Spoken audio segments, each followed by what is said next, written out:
Dans l'effervescence de la capitale économique du Bénin, une trentaine de jeunes aspirants, entrepreneurs et alumni du DAAD se réunissent autour d'un objectif clair, passer de la connaissance au business. Pendant 2 jours, ils vont apprendre à transformer une idée en une entreprise viable, à tester le concept sur le terrain et à affiner leur capacité à convaincre. Leur salle de travail à la Ronay Guest House and Spa devient pour un temps un véritable laboratoire d'idées.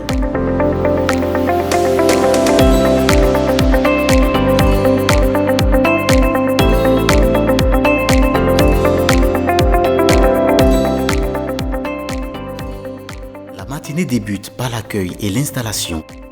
Les sourires, les salutations, les regards curieux, chacun s'installe avec une pointe d'excitation. Après une brève présentation de la conférence, la modératrice donne le ton. Ici, chaque voix comptera. Pour détendre l'atmosphère, un brise-glace démarre, 2 vérités et un mensonge. Les participants se dévoilent à travers anecdotes personnelles et académiques. Les devinettes et les éclats de rire créent immédiatement un climat de confiance.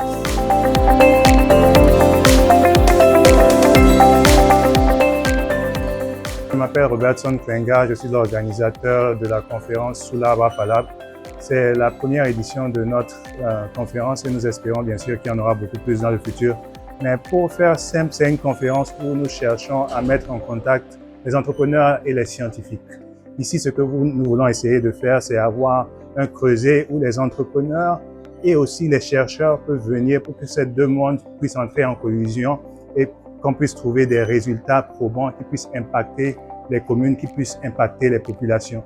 Quand je prends par exemple certains des projets dont on a parlé aujourd'hui, il y a certains qui parlaient de moulins solaires, il y a certains qui parlaient de mécanisation agricole. Ce qu'on a eu aujourd'hui, c'est une transformation où au lieu que les scientifiques soient en train de parler de comment faire plus de recherche, ils sont en train de réfléchir à comment adapter leurs résultats de recherche pour maintenant impacter les populations et potentiellement avoir des produits qui peuvent être vendus et bien sûr leur permettre de se faire plus d'argent et d'être beaucoup plus épanouis tout en aidant les populations.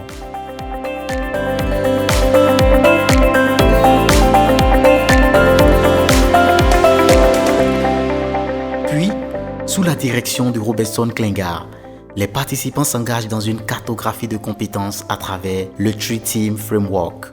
Comme un arbre, chaque équipe doit avoir ses racines, la stratégie et la vision, son tronc, la solidité et la capacité de construire, et ses branches, la créativité et la communication qui rendent visibles les fruits du travail. C'est une véritable prise de conscience. Beaucoup savent concevoir, mais peu savent raconter. La journée a été intéressante. Je pense que beaucoup des participants, surtout que ceux qui sont scientifiques, ont compris un peu mieux ce que c'est que d'être entrepreneur, ont compris un peu mieux comment restructurer leurs idées, comment restructurer ce qu'ils font dans leurs universités pour faire en sorte que le public soit plus intéressé, pour faire en sorte que les investisseurs soient plus intéressés et pour faire en sorte qu'en fin de compte, ils puissent avoir des clients si jamais ils arrivent à transformer leurs résultats de recherche en produits qui peuvent être mis sur le marché. En voyant les réactions, je pense bien qu'il y a eu un déclic chez beaucoup de personnes.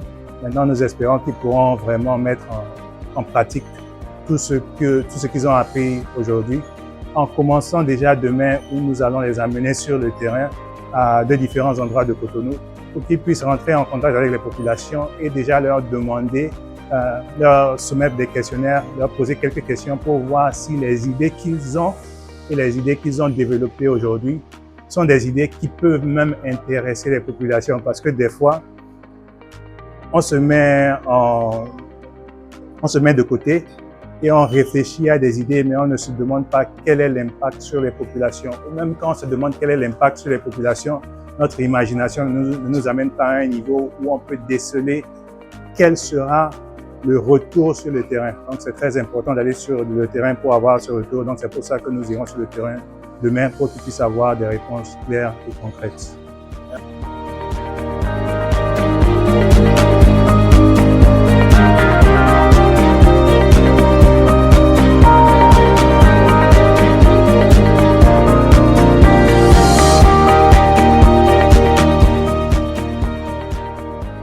Un peu plus tard, l'ambiance se fige, le temps d'une photo de famille, symbole d'un début d'aventure collective. Les sourires sont larges, presque comme si les modèles économiques étaient déjà validés. Après une pause café, les participants plongent dans un atelier express sur le Business Model Canvas. 9 blocs essentiels pour transformer une idée en projet concret. Les équipes esquissent leur premier modèle, puis priorisent et sélectionnent leurs idées grâce à des matrices de faisabilité et d'impact. Un projet attire l'attention. Un moulin solaire destiné aux communautés rurales du Nord et du Sahel. Rapidement, les questions fusent. Quel coût? Quel marché cible? Quelle viabilité?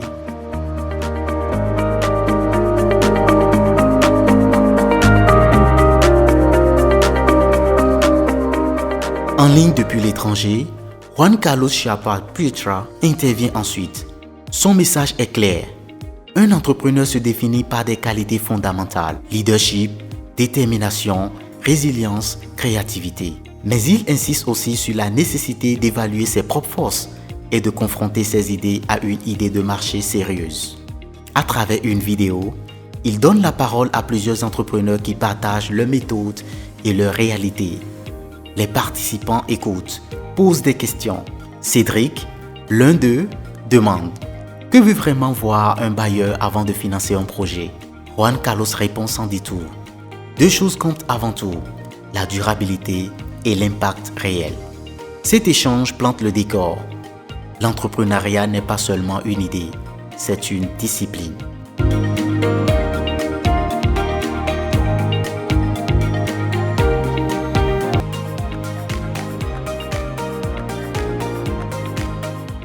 Avec Spero Goudio, les participants s'initient à l'art du pitch et au storytelling.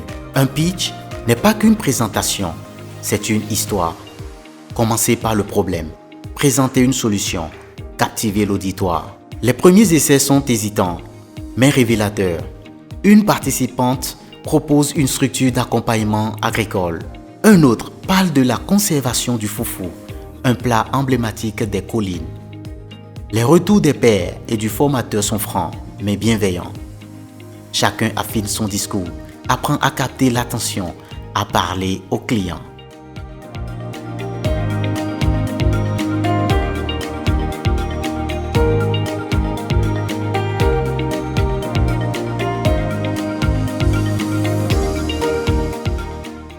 Puis, Madame Floris Vigenani prend la parole.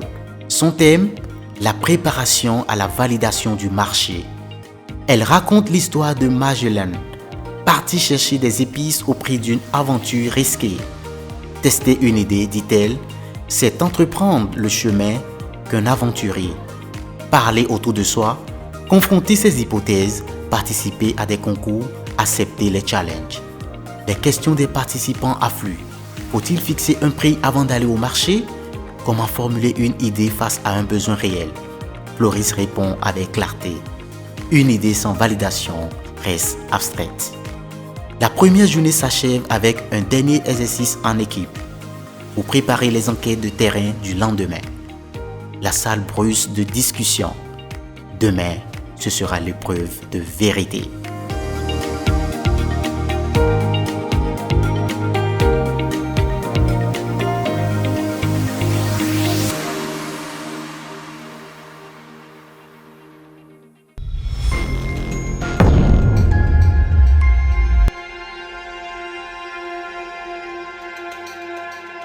Dès l'aube, 2 bus attendent les participants.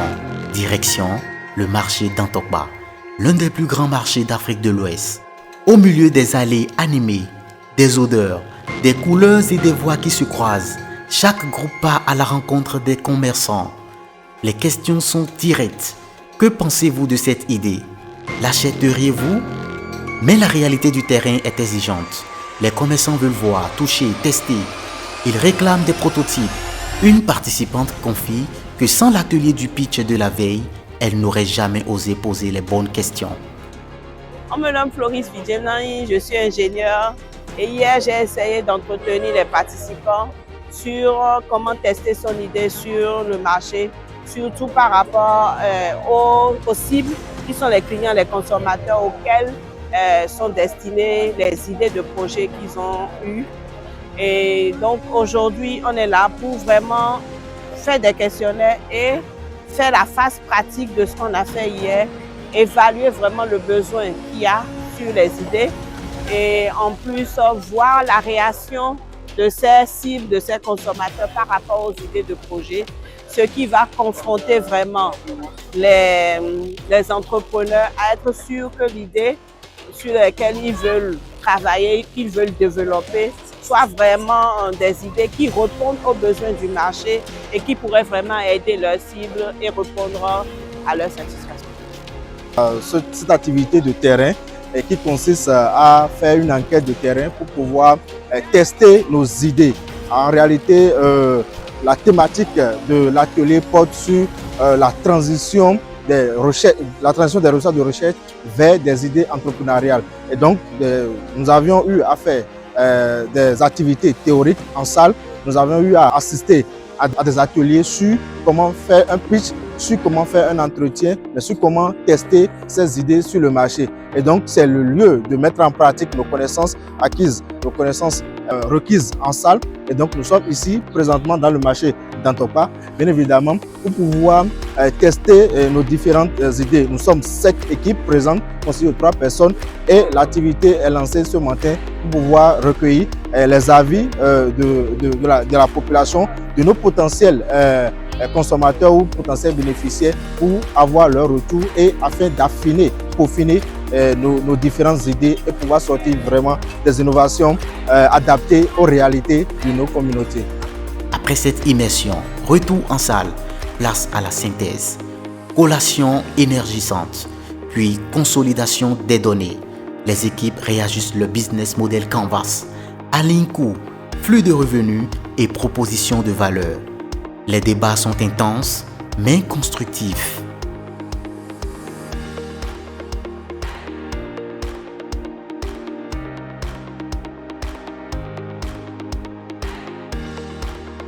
En amont, faire de la recherche opérationnelle et cela permet de gagner du temps.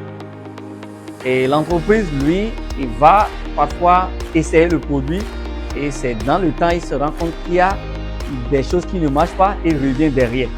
Donc, s'il est dès au départ, l'entrepreneur exprime son besoin, je suppose qu'il a besoin d'une technologie, il exprime son besoin, le scientifique va pouvoir se baser sur les données existantes ou sur les données à collecter pour concevoir un produit qui lui permet de répondre à ses objectifs de départ. Ça fait qu'il gagne du temps.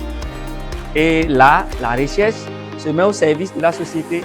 Voilà, c'est ce que je peux dire. Donc, c'est très important d'associer le scientifique et l'entrepreneur. Le scientifique, de par sa présence, par sa participation, il est informé des besoins réels des gens sur le terrain. Parce que l'entrepreneur, lui, il identifie déjà les besoins qui s'expriment sur le terrain. Donc, avec ça, lui, quand il retourne dans son labo, il peut mieux orienter sa recherche pour savoir le problème que les populations ont. Parce qu'une recherche qui ne sert pas le peuple, elle n'en est pas une. Donc, avec ces informations, il pourra mieux affecter ses recherches et proposer des solutions aux entrepreneurs qui permettent quand même de régler les problèmes quotidiens auxquels font face les utilisateurs des différentes solutions proposées. La première des choses que je gagne, c'est cette panoplie de nouvelles personnes que je rencontre qui viennent de différents horizons. Ils ne sont pas tous des scientifiques, il y a des gens qui viennent du monde culturel, des gens qui viennent du monde de la mode, des gens qui viennent du monde des sciences exactes, puis les gens qui viennent du commerce, du business. Donc, c'est déjà enrichissant de rencontrer ces personnes et de voir quelles sont leurs perceptions des problèmes qui se posent à notre génération. Donc, moi, ce que j'ai gagné, c'est d'abord cette chance d'écouter différents sons de cloche. J'ai mes idées quand je suis venu, mais j'ai écouté des choses qui me permettent quand même de les relativiser et de prendre en compte certaines choses que je n'avais pas de ma position vue. Et ça me permet de mieux améliorer mes axes de recherche future. Moi, c'est Godwin Akelemon, je suis ingénieur biomédical. Je travaille à Paraco au service de biologie clinique du CHU des Borgo à Libourne. Et en plus de ça, à mes heures perdues, je suis entrepreneur. Je vends des chaussures, je vends beaucoup de choses. Bon, ce que je peux dire par rapport à cela, c'est que déjà dès le début, il n'y avait pas eu accrochage. Et, bon, les dames n'avaient pas eu cette relaxation de nous laisser parler. Bon, carrément, elles nous renvoyaient parce que c'était en fait le matin et elles n'avaient pas encore de clients. Donc, elles s'estimaient que ce n'était pas encore le bon moment pour leur poser des questions. Mais il faut dire qu'on avait quand même eu quelques dames avec qui nous sommes allés. Et si tu y vas dans le contexte d'enquête, elles te repoussent. Donc, on a essayé une autre stratégie qui était d'aller dans le contexte de leur vendre un produit. Et il faut dire que cela a marché. Et nous avons pu quand même questionner un bon nombre d'entre elles. Et nous avons eu quand même le résultat escompté. Okay, notre enquête était basée sur le foufou. Sur le foufou, c'était de savoir en fait si elles commercialisaient la farine de foufou ou si elles vendaient déjà les boules de foufou en question. C'était en fait ce à quoi notre enquête était destinée. On a eu les informations. Nous avons compris en fait que la plupart d'entre elles préfèrent en fait prendre les cossettes de manioc directement de Kétou. Et nous avons compris cela. Donc, ce qui nous allège encore plus la tâche. Parce que quand nous avions estimé, nous avons fait notre business plan hier, nous avons remarqué que ça allait nous prendre quand même beaucoup de capital. Et cette fois-ci, nous comprenons que bon, autant mieux leur vendre directement les cossettes de manioc plutôt que de leur vendre la farine parce que ça allait nous faire encore plus de travail.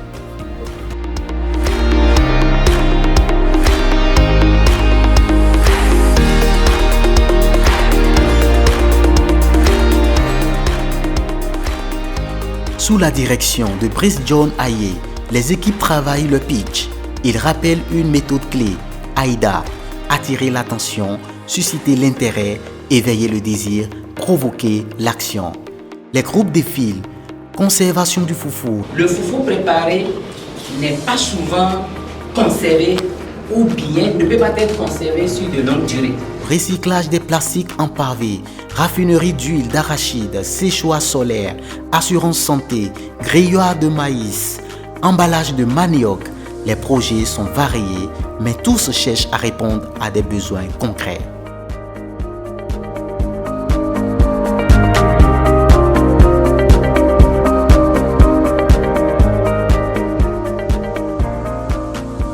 Je suis là en train de participer à ce workshop concernant le business.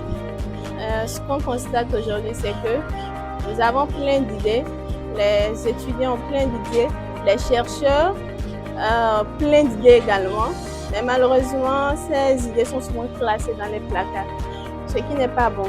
On peut utiliser ces idées-là et les transformer en business très profitable. Donc, c'est dans cette optique que nous sommes là, à l'hôtel Ronelka.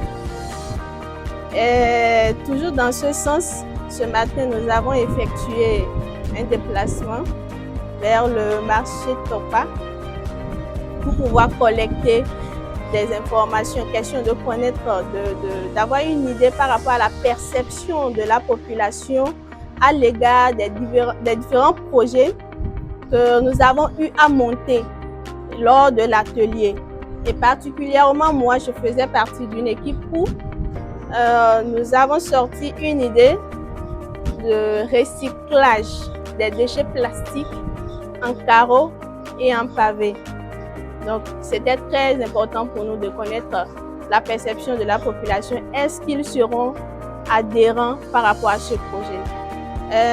Grande était notre surprise de savoir que la population, quand même, était totalement, je dirais, 100% d'accord parce que moi, personnellement, sur 10 personnes enquêtées, il n'y a qu'une seule personne qui n'était pas partante pour l'idée. Donc, comme on le dit souvent, la majorité emporte. Donc, je pense que la population est partante pour cette idée de recyclage des déchets plastiques pour la fabrication des carreaux et des pavés. Ce qui m'a fait pratiquement, personnellement, plaisir lors de cet atelier, c'est que moi, personnellement, j'ai des idées qui me viennent. Ça peut être, l'idée peut venir d'une discussion entre amis ou bien d'une observation des faits sur le terrain. L'idée peut me venir de tout part en fait et ça me vient fréquemment. Mais il y a certaines idées que j'ai souvent du mal à concrétiser. Et cela, je pense que c'était par faute de formation. Alors donc cette formation, cet atelier fut une opportunité pour moi de pouvoir donner une image, de pouvoir concrétiser toutes les idées pertinentes qui me passent par la tête. Et donc, je suis contente parce que oui, cet atelier sera capitalisé pour moi. Les retours des pairs et des formateurs sont précis. Certains pitchs séduisent par leur clarté, d'autres par leurs originalités. Les 3 meilleurs reçoivent des récompenses symboliques, des verres, des t-shirts, des jus, mais tous repartent avec une fierté nouvelle, celle d'avoir confronté leurs idées et progressé. Chris John Aye, consultant en marketing management, communication, développement entrepreneurial, directeur du cabinet Change. Alors, ce matin, il m'était donné d'entretenir les étudiants sur le pitch, surtout de les amener à améliorer leur pitch. Donc, nous avons fait un exercice pratique. D'abord, ils ont pitché en première partie. Ensuite, nous avons relevé les insuffisances et nous avons donné des approches de solutions par projet. Et ils sont revenus en deuxième partie. Et là, on a senti une nette amélioration. Et on les encourage à continuer parce que leur projet, ils en ont la connaissance. Il faut encore plus d'études pour mieux s'approprier et pouvoir, si possible, commencer par mettre des prototypes sur le marché et oser se lancer. Merci. Tout à fait. On a remarqué une nette amélioration entre leur premier pitch et leur deuxième pitch. Alors, l'exercice consistait surtout à réorganiser déjà les informations qu'ils avaient concernant l'importance du problème qu'ils ont remarqué. Ensuite, l'approche de solution qu'ils avaient, comment la présenter et présenter comment sa mise en œuvre sera faite et ce que ça peut coûter et leurs besoins en termes de financement. Et on a noté, tous les groupes ont réussi cet exercice. Il reste bien sûr à améliorer, surtout en s'affirmant. Donc c'est un exercice qu'il faut répéter régulièrement jusqu'à en voir, disons, une manière naturelle de le faire devant quiconque, que ce soit un investisseur ou un client ou quelqu'un à qui on pourrait vendre le projet. Déjà, moi, je remercie Access Bénin et son promoteur et l'équipe parce que je crois d'hier à aujourd'hui, ils ont fait un gros travail parce que déjà en venant ce matin, j'ai vu il y a déjà un background pour des personnes qui hier seulement ont commencé par se mettre ensemble, ont validé les idées. Ils avaient déjà fait un gros travail sur la connaissance de ces idées-là, de ces projets qu'ils avaient d'hier à aujourd'hui. Le reste a été juste d'affiner. Donc, je suis vraiment content parce qu'on peut dire que c'est des fast learners. Ils apprennent très vite, ils assimilent très vite et donc nous les encourageons à continuer ainsi. En fin de journée, la conférence s'achève. Robertson Klinga revient partager des opportunités offertes par la DAAD. Chaque participant se présente une dernière fois, cette fois avec plus d'assurance et de confiance. Puis vient le moment attendu, la remise des certificats, les applaudissements, les accolades, les photos de groupe. L'ambiance est à la célébration. Au-delà des sourires, une conviction est partagée. Ces 2 jours ne sont pas une fin, mais un commencement. Sous Lab à Lab, métaphore vivante de dialogue et de co-création, une nouvelle génération d'entrepreneurs se lève, prête à bâtir des solutions durables pour le Bénin et pour l'Afrique.